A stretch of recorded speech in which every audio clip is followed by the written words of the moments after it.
Buenas tardes. Agradecemos su presencia en este webinar de Universidad Levet. Está con nosotros el doctor Fernando Castro Prado. El doctor Castro es neurocirujano funcional y estereotáctico por la Universidad de British Columbia en Vancouver, Canadá. Actualmente trabaja en el Hospital Centro Médico Nacional Siglo XXI, en el Hospital ISSSTE General Ignacio Zaragoza y en el Hospital Ángeles Pedregal. El día de hoy, en colaboración con Universidad Levet, nos presenta el tema Aspectos quirúrgicos de la neuroestimulación medular. Las indicaciones para los asistentes son las siguientes. En la parte superior de su pantalla encontrarán unos iconos. Uno de ellos es un signo de interrogación. Si durante la ponencia tuvieran alguna duda, pueden agregarlas dando clic en el icono mencionado. Si el acceso fue a través de un teléfono celular, en la parte izquierda encontrarán el icono con el signo de interrogación para agregar sus preguntas. Al finalizar la ponencia, se dará respuesta a cada una de ellas. Sean bienvenidos. A continuación, cedo los micrófonos al doctor Fernando Castro. Muchas gracias, Irving. Gracias a Universidad Levet por la invitación.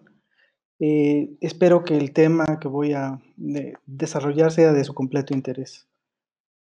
Vamos a empezar con la presentación entonces. Bien, el tema que nos ocupa hoy en la tarde es aspectos neuroquirúrgicos de la neuroestimulación medular. Entonces les decía que lo que vamos a mencionar son algunos conceptos básicos. ¿Cómo es esto? Entonces, como les decía, que no es el procedimiento terminal para el dolor neuropático, como vamos a ver ahorita en los estadios, está en la cuarta posición, por decirlo así, después de lo que es la medicación de la terapia intervencionista, es decir, los bloqueos que hacen en las clínicas de dolor. Luego ya se empiezan como tal las dosis bajas de opioides y el último será lo que son las bombas de infusión de medicación intratecal. No. ¿Cómo funciona? Pues esto, como les digo, ayer presencié también la plática del doctor Hernández Salazar, donde explicó ampliamente esto, la teoría de la compuerta de Mercer-Wall, cómo es que algún otro estímulo que no es doloroso puede bloquear y hacer cerrarle la puerta a un estímulo doloroso. Pero también hay otras teorías, porque no se sabe exactamente cómo funciona, al igual que en la neuroestimulación cerebral, el espinal, no se alcanza a dilucidar exactamente cuál es el mecanismo por el cual se logra el control del dolor. Entonces, las tres teorías más importantes son esta, la teoría de la compuerta, la estimulación de algunas fibras inhibitorias y también se piensa que hay un bloqueo simpático, implemento del flujo sanguíneo periférico y disminuir la percepción simpática del dolor, ¿no? Esto es como tal la teoría de la compuerta que ya hablamos bastante ayer. Pero como le digo, lo que se propone actualmente es que no se explica la neuroestimulación medular, no se explica por un solo modelo. Es decir, es una conjunción de estos donde hay fenómenos excitatorios, como es acá, de las interneuronas, con estos neurotransmisores. Hay fenómenos inhibitorios también, ortodrómicos y antidrómicos. Por lo tanto, es algo más complejo que solamente la teoría de Mercer-Wall, ¿no? Les voy a mostrar un video donde más o menos es un diagrama de lo que pasa. En rojo vemos cómo la señal dolorosa viaja a través de los cordones posteriores hacia la corteza sensitiva primaria a nivel parietal y es donde sentimos como tal la sensación dolorosa, ¿no? Entonces, lo que se intenta hacer es la intervención a través de la colocación de un electrodo en el espacio epidural eh, y conectado a una fuente de poder, como vemos acá. Nosotros le llamamos un generador de impulso implantable. Y esto, entonces, lo que va a hacer es esto, fenómenos excitatorios, inhibitorios, antidrómicos, prodrómicos, por lo cual se impide que la señal dolorosa sea transmitida a nivel central. Incluso se va a transmitir otra señal en verde, estamos viendo lo que sería lo típico, que es sentir parestesia en el territorio donde estamos recibiendo la estimulación espinal. Entonces, esa es una manera más sencilla de entender esto. Indicaciones, pues como vimos ayer también, que lo, lo explicó bastante bien. Hay algunas indicaciones que son las más importantes espinales y otras no espinales. Resalté en naranja las más importantes, el síndrome de columna fallida como tal, el síndrome de dolor complejo regional tipo 1, tipo 2, y otros síndromes de dolor neuropático, aunque, y en los no espinales también entraría la angina de pecho, aunque esto está todavía, no está totalmente aceptado, ¿no? Pero diríamos que para nosotros, para lo que tratamos los neurocirujanos, estas tres que resalto a continuación son las tres indicaciones importantes. Síndrome de columna fallida, síndrome de dolor complejo regional, síndrome de dolor neuropático de múltiples etiologías. Y en esto, ¿qué indicaciones tiene? Miren, estas son varias guías. NICE es una guía del Reino Unido, luego teníamos de Bélgica, de Holanda, el Neuropsych es de Canadá, donde se recomienda este tipo de terapia. Incluso en algunas guías ya está aceptado que no se debe reoperar al paciente de columna si no tiene alguna alteración como tal mecánica. Entonces ya no se va a la recirugía de columna, sino ya se va directamente a la neuroestimulación espinal. Eso todavía, como le digo, no es en todos los casos, obviamente, no como en cualquier terapia, no es una receta de cocina y no puede aplicarse el mismo criterio a todos los pacientes, ¿no? La terapia debe ser personalizada como tal, pero ahí esto ya no es nada experimental y no está nada, como le digo, ya está documentado y ya se sabe que debe hacerse. Por ejemplo, les voy a dar algunas indicaciones en base al número necesario a tratar, que son ampliamente recomendadas y ampliamente usadas. Por ejemplo, la aspirina para el infarto agudo de miocardio, el número necesario a tratar para que le ayude a un paciente es de 50 y para un evento vascular cerebral 200, es decir, 200 pacientes deben tomarlo para que a uno le sirva. El RTP, una terapia muy aprobada, tiene 3.7 de número necesario a tratar. La trombectomía mecánica, miren, que esto sí es más importante, tiene un número necesario a tratar 2.6, es decir, hay que tratar menos casos para aprobarse. La cirugía de epilepsia tiene incluso un mejor número necesario a tratar de menos de 2. Y esta es la estimulación espinal, el número necesario a tratar para síndrome de columna fallida es alrededor de 3.8. Por lo tanto, esta es una terapia, junto con las otras dos que también son de mi interés, yo también trato epilepsia y también hago endovascular, por eso les menciono, estas tres terapias que tienen mejor número necesario a tratar que una terapia, por ejemplo, les puse una no neurológica, que sería la apendicectomía incidental, tiene un número necesario a tratar de 75 pacientes. Entonces, ¿por qué no se realiza más trombectomías, más cirugía de epilepsia y más estimulación espinal en los hospitales? Y sí se hace la apendicectomía. Bueno, por razones económicas de nosotros, pero también es por razones que no se manda el paciente como debe ser, no se sigue el diagrama de flujo adecuado, ¿no? Entonces, pláticas como esta que organiza Levet son importantes para concientizar a la gente y para que la referencia del paciente para manejo quirúrgico del dolor sea más temprana, porque como les digo, esto ya está totalmente aprobado, ¿no? Vamos entonces a entrar al tema de lleno, ¿no? ¿Yo de qué les voy a hablar? De los aspectos técnicos basados en la mejor evidencia clínica que encontré. Entonces, cuando ya se decide la implantación por el equipo multidisciplinario, debemos decidir algunos aspectos de qué vamos a usar para la cirugía de ese paciente.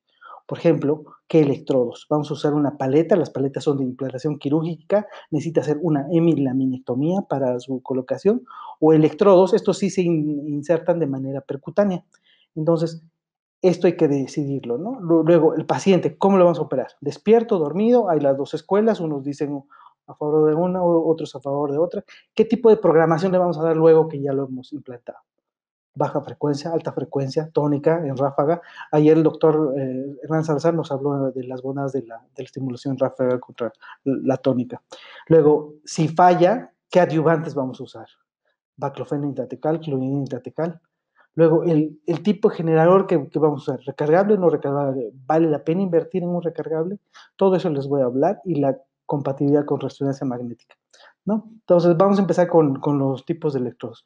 Los tipos de electrodos, groseramente los podemos dividir en dos tipos. Los que se implantan de manera percutánea, que son estos, los electrodos, como tal, que pueden venir hasta de 8 contactos, y las paletas que necesitan, como les digo, una hemilaminectomía para su introducción. Así, mire, tenemos toda esta variedad de electrodos. Estos son los de implantación quirúrgica, los de arriba, los de abajo son de implantación percutánea. Obviamente, como les mencioné, los tres que más ponemos estos electrodos son algólogos, cirujanos de columna y neurocirujanos funcionales. Por lo tanto, las dos especialidades quirúrgicas tendemos más a usar paletas y métodos de implantación quirúrgica, mientras que los algólogos tienen mayor preferencia para usar los percutáneos. Pero ¿qué se ha visto esto en la literatura? Que hay menos complicaciones por los percutáneos, obviamente, porque si es un procedimiento menos invasivo, entonces las complicaciones son menos, un 2.2% como contra un 3.4%, ¿no?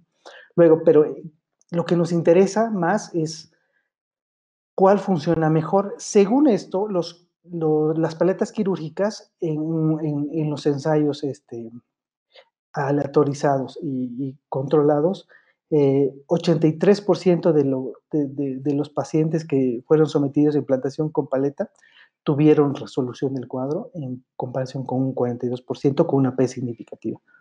Por lo tanto, en resolución del dolor se diría que las paletas quirúrgicas tienen una mejor tasa de resolución del dolor como tal.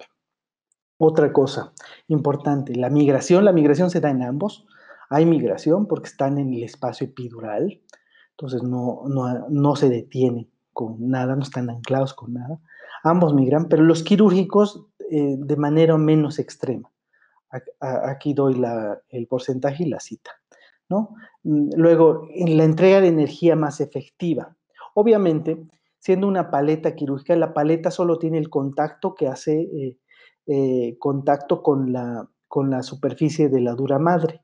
Entonces, el otro lado de la paleta no entrega energía, tiene eh, plástico, ¿no? Tiene eh, este material aislante. Entonces, por lo tanto, la entrega de energía es directa sobre el espacio epidural, mientras que los electrodos, como vieron, percutáneos, tienen la entrega de energía de manera radial, entonces también se entrega energía a una parte donde no sirve, que sería al ligamento amarillo, ¿no? Entonces, ¿para qué necesitamos entregar ahí energía? No sirve nada. Por lo tanto, la entrega de energía es más efectiva en los quirúrgicos, como tal, ¿no? Entonces, hay como una tendencia, pero yo soy neurocirujano, ¿no? O sea, yo también tengo un sesgo en eso, ¿no?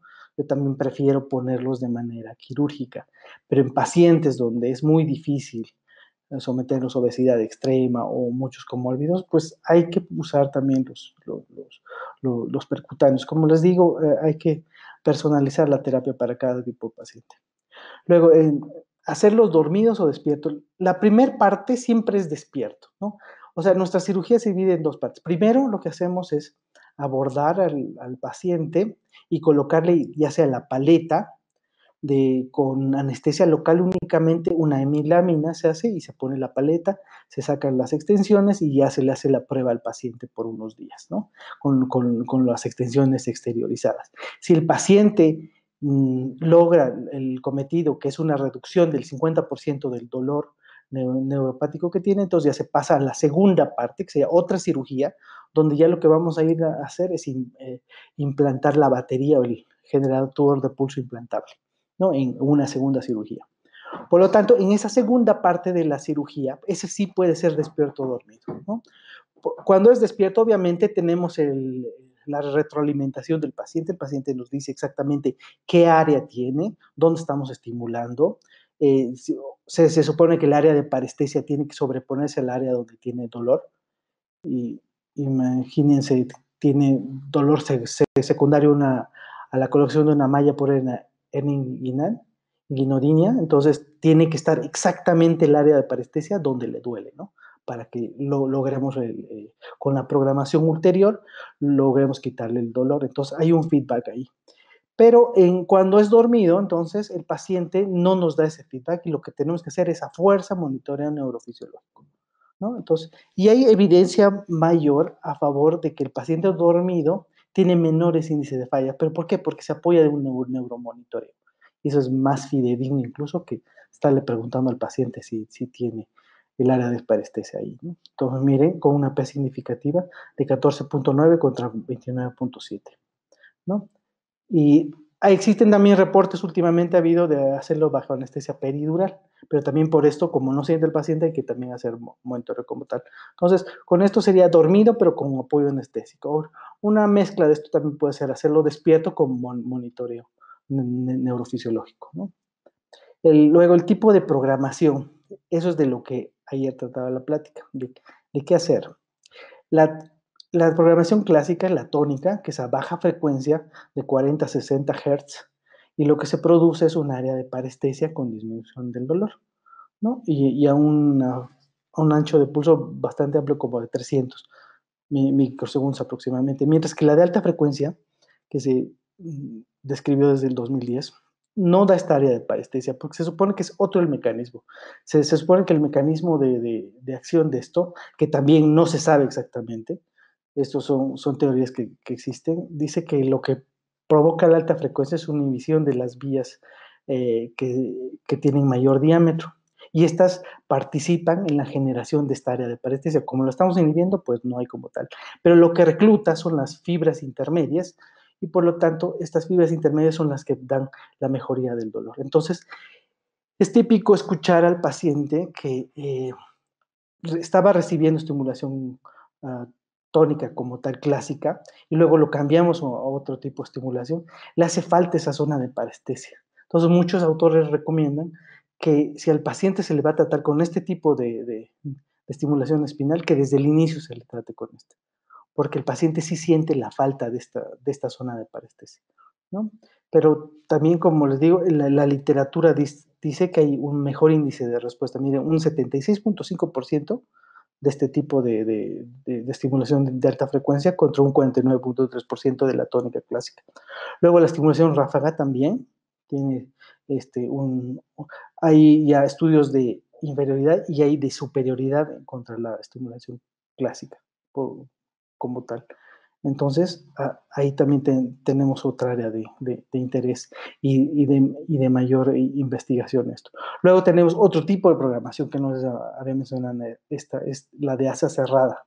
Este sería closed loop stimulation, ¿no? ¿Y esto qué significa? Que no hay un programador que le está modificando los parámetros, ¿no? Como en la estimulación clásica, sino que hay un algoritmo programable que se va modificando, es decir, por sí solo va aumentando o disminuyendo la estimulación basado en que se guía por un biomarcador, ¿no? Este también es el boom en neuroestimulación cerebral. Pero en espinal lo que están usando son los potenciales de acción evocados que pueden mantener los niveles de estimulación con con respuestas bastante buenas, hasta de alivio del 80%. Entonces, este es también un tipo de programación prometedora y tal vez en el futuro va a reemplazar a la programación clásica. Porque miren, 80% no lo logra la estimulación clásica como tal, ¿no? Entonces, esto también hay que decidirlo. En esto no hay como una evidencia en la literatura por cuál tipo de neuroestimulación es mejor. Tenemos que ver de acuerdo al paciente y de acuerdo a la experiencia del grupo tratante, ¿no? Luego, las terapias adyuvantes, ¿qué son estas? Estas, por ejemplo, cuando lastimosamente, no todos los pacientes que estimulamos logran el control del dolor, ¿no? Existe más o menos alrededor de un 30% de falla. Por eso es que no implantamos directamente la batería, porque hay porcentaje de pacientes que con la implantación de ya sea los electrodos percutáneos o la paleta quirúrgica no logran el control del dolor. Entonces, ¿para qué se le va a hacer gastar, erogar en una batería, que es lo más caro del neuroestimulador, si sabemos que al paciente no le va a mejorar? Por lo tanto, lo que hacemos es retiramos y no se le hace esa terapia y se pasa al siguiente escaneo de control del dolor como tal, ¿no? Por lo tanto, entonces, cuando tenemos esos fallos, lo que estamos haciendo ahora son dos cosas. Uno, lo que hacen, están cambiándole al paciente de modo de estimularse. Es decir, los que estaban en la tónica clásica, se les prueba en ráfaga o de alta frecuencia. Si se pueden controlar bien, y si no, ya pasamos a esto, que sería que Esto es ya combinar, porque le vamos a poner una bomba de infusión intratecal de medicamento. Se usa baclofeno o clonidina. Entonces, sabemos que esto hace resistencia y que es el último escaneo de la terapia como tal, por lo tanto, no lo vamos a hacer de inicio. Entonces, pero se ha visto que con esto se logra, como dice ahí, se prolonga la reducción del dolor. Y hay incluso un estudio, el último, que es doble ciego, placebo controlado, con nivel de evidencia del tipo 1, ¿no? Donde sí mejora el control del dolor como tal. Pero ahí estamos echando mano de 2 terapias altamente invasivas, ¿no? Luego, los tipos de generador de pulso implantable. Ponerle recargable vale la pena. Sí, se ha visto por estudios de costo, efectividad y beneficio que hay ahorro en los recargables, más o menos en un 60 al 63% del monto que se eroga. Especialmente si la vida del no recargable dura menos de 4 años. Más o menos en promedio 56.322 euros es lo que se ahorra el paciente. Por lo tanto, sí vale la pena ponerle un generador de pulso recargable. Se evitan cirugías, se evitan internamientos y el paciente está tranquilo por más tiempo. Esto sí vale la pena. Les voy a presentar un caso clínico para ilustrar esto. Es un paciente de 58 años, lipomas múltiples en múltiples partes del cuerpo y tenía un osteocondroma esternal resecado en 2009. Desde entonces, posterior a la cirugía esta, que le hicieron una resección del lipoma conductual, evolucionó dolor tipo toque eléctrico en territorio T5 a T9 del lado izquierdo. Y incoercible, ¿no?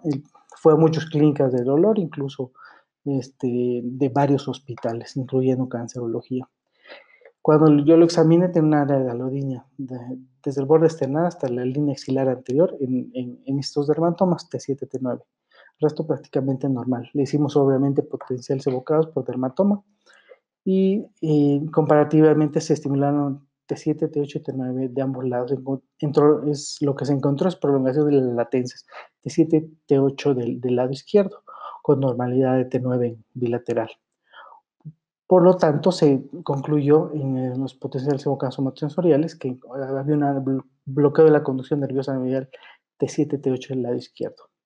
Se hicieron múltiples bloqueos, como le digo, fue tratado en muchos hospitales, incluyendo el Hospital General de Cancerología. Tenía multiterapia, ya estaba muy incapacitado el paciente. Lo que le hicimos fue una hemilectomía T9 y bilateral, resección parcial de la fosa espinosa. ¿Por qué? Pero esto porque le pusimos una paleta de mayor tamaño, la más grande que existe de esta empresa de Medtronic, que es la 565.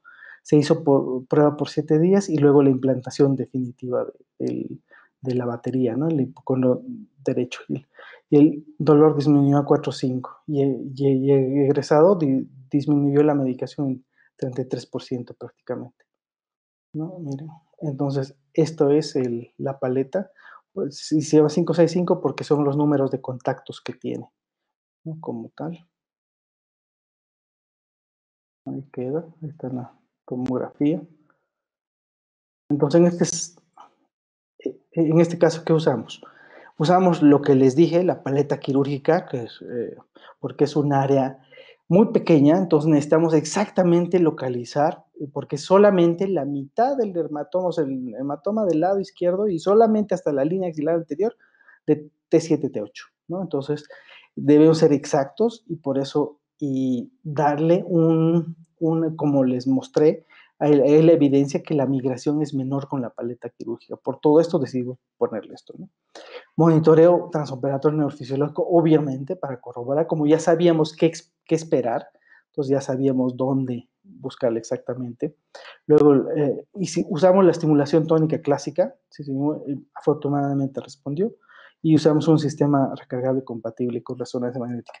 Ahora, eso de, ¿vale la pena resonancia magnética? Pues obviamente, esa pregunta es como una pregunta retórica, ¿no? Obviamente es mejor tener un sistema que es compatible con resonancia magnética porque el paciente a lo largo de su vida seguramente puede necesitar resonancia para otra patología articular o de otra índole, ¿no? Entonces mejor usar también siempre generadores de pulso implantables compatibles con resonancia magnética. Entonces, el resultado fue bastante bueno. ¿Y cuáles serían las recomendaciones entonces en mi caso, en esto que nosotros hacemos? Que los electrodos de paleta quirúrgicos, de ser posible, sean empleados, ¿no? Por estas razones que les menciono. Más efectividad, menos migración, menos problemas, ¿no? Y una terapia que dura mucho más. Dormidos o despiertos con monitoreo neurofisiológico, ¿no? De preferencia. Pero si no se cuenta con este, pues despierto y con el feedback del paciente, ¿no? Tipo de programación, esto no le recomiendo una sobre la otra, hay que individualizar, hay que ver primero el paciente a qué responde y si no responde, hay otras opciones de programación de los cuales vamos a echar mano.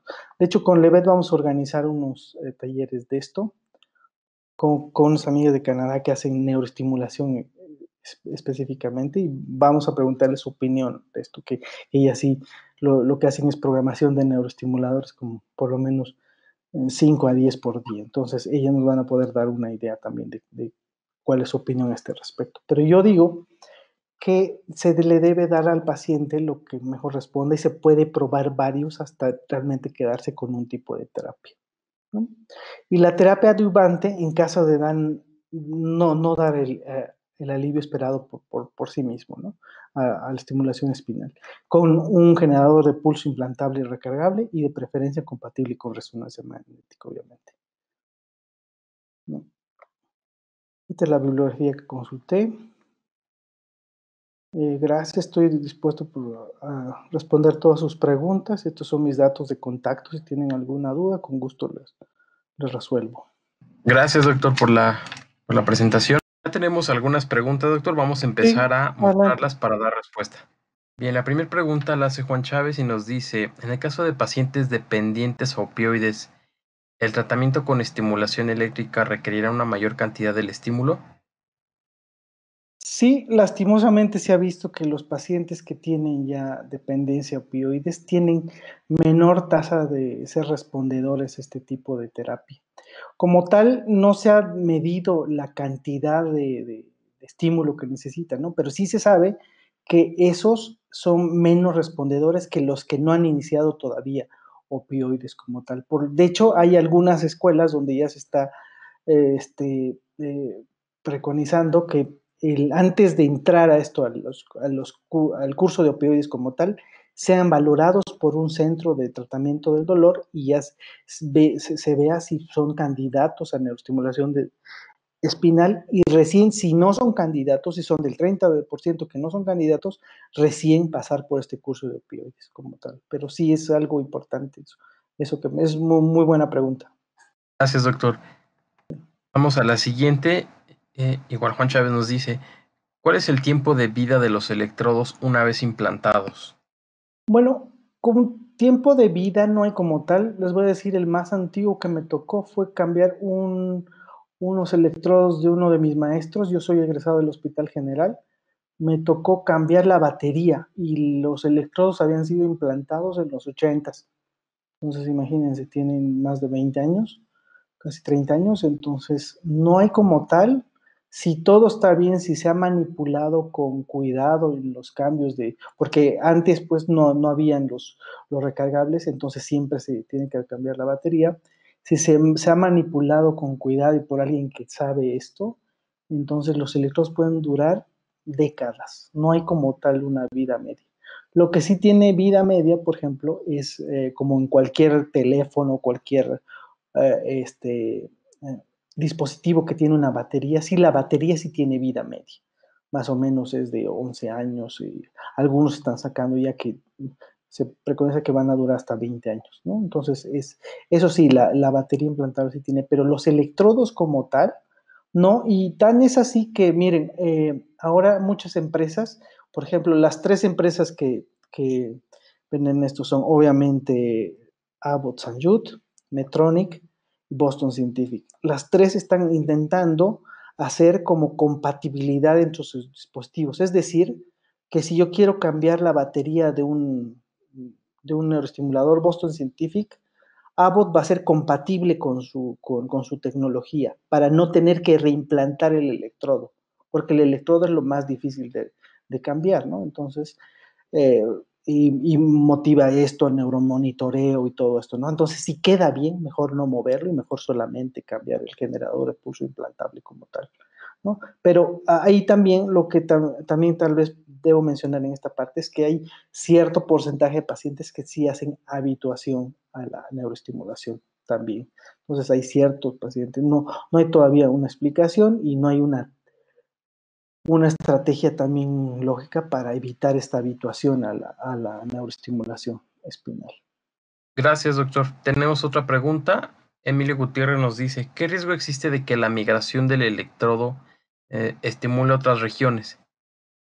Sí, lo que va a pasar es que, como les digo, la zona de parestesia, en caso de estimulación tónica convencional, no va a estar localizada donde intentábamos, ¿no? Y para dolores como son una inguinodinia, un dolor, meralgia parestésica, donde es solamente un dermatoma como tal, o sea, dolores muy localizados, tal vez vamos a quedar fuera o vamos a quedar en un porcentaje fuera del área estimulada. Entonces, en esos casos, si pues el paciente dice, sí, doctor, me ayuda el estímulo, pero antes me ayudaba más, antes me cubría como 80% del territorio, ahora me cubre solo 40. Entonces, obviamente, pues, la mitad tenemos que entrar a recolocar.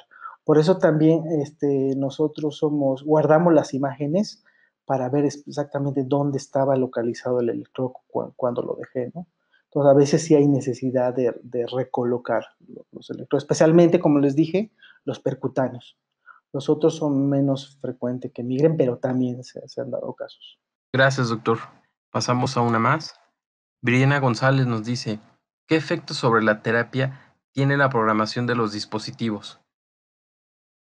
Pues la programación de los dispositivos es básica, es como la piedra angular de esto, ¿no? Nosotros decimos que pues, la selección del paciente es lo más importante, pero después de eso, la implantación y la programación de los dispositivos. El tener un conocimiento avanzado de esto y que el contar con gente que sea experta en programación, realmente puede incluso compensar una colocación subóptima. Yo siempre digo eso. Es algo, es un arte esto, el cómo programar los dispositivos bien. Gracias, doctor. Tenemos otra más. Alejandro Leiva nos dice, ¿ha existido algún caso registrado por rechazo de electrodos implantados? Sí, hay como todo, pues es un material extraño. Sí hay casos de eso, de tolerancia, de rechazo como tal, de que provocan fibrosis y todo esto, ¿no? Entonces sí hay, pero como se supone, como les digo, las empresas saben que van a dejar estos electrodos mucho tiempo, intentan hacer con el mejor material posible, ¿no? Entonces, para que no exista esto. A mí no me ha tocado ver personalmente, pero sí hay casos reportados. Gracias, doctor. Briana González nos pregunta, ¿existe alguna diferencia en los parámetros de programación que se seleccionan inmediatamente después de la cirugía y posteriormente? Sí, claro, porque en la cirugía, pues hay una posterior, en la cirugía está todo, no hay inflamación, no hay nada. Se supone que cuando hay inflamación, el tejido queda más cerca del electrodo, por lo tanto, posterior a la cirugía, inmediatamente posterior a la cirugía está todo inflamado y puede ser que el estímulo que le demos entonces sea muy fuerte en esa etapa. Entonces, lo que generalmente se hace es darle unos parámetros bajos y luego conforme va bajando la inflamación y todo esto, se va subiendo los parámetros, especialmente el ancho de pulso y es esto la cantidad de electricidad, ¿no?